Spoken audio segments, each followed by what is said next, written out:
যদি a:b সমান 3:7 এবং b:c সমান 8:5 হয় তবে a:c এর c নির্ণয় করি। তাহলে নিজেই করি অঙ্ক, এটি আমরা এখন সমাধান করব।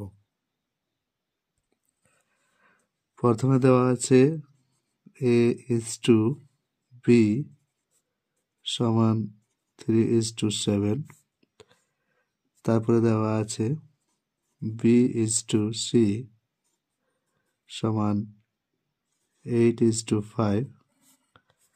তাহলে বার করতে বলছে a:c সমান কত।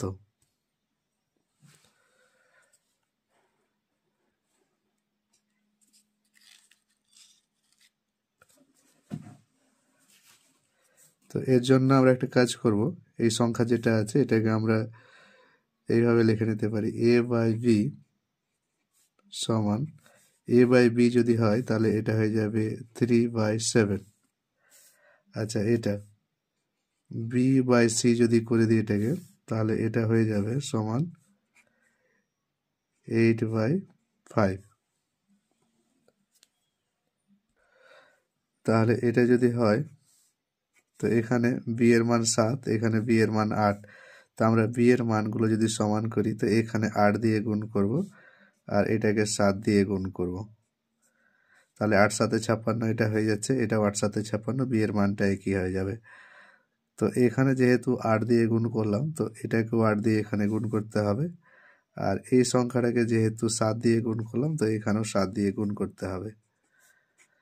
তাহলে 3 3 8 হয়ে যাচ্ছে এখানে 24, আর 7 8 এখানে হয়ে যাচ্ছে 56 সমান এখানে 7 8 হয়ে যাচ্ছে 56, আর এখানে 5 7 হয়ে যাচ্ছে 35। তো অতএব আমরা a:c যদি এখানে নিই তাহলে a এর মান হয়ে যাচ্ছে এখানে 24 আর c এর মান হয়ে যাচ্ছে 35। তাহলে এটাই আমাদের উত্তর হয়ে যাবে। আশা করি বোঝা গেছে।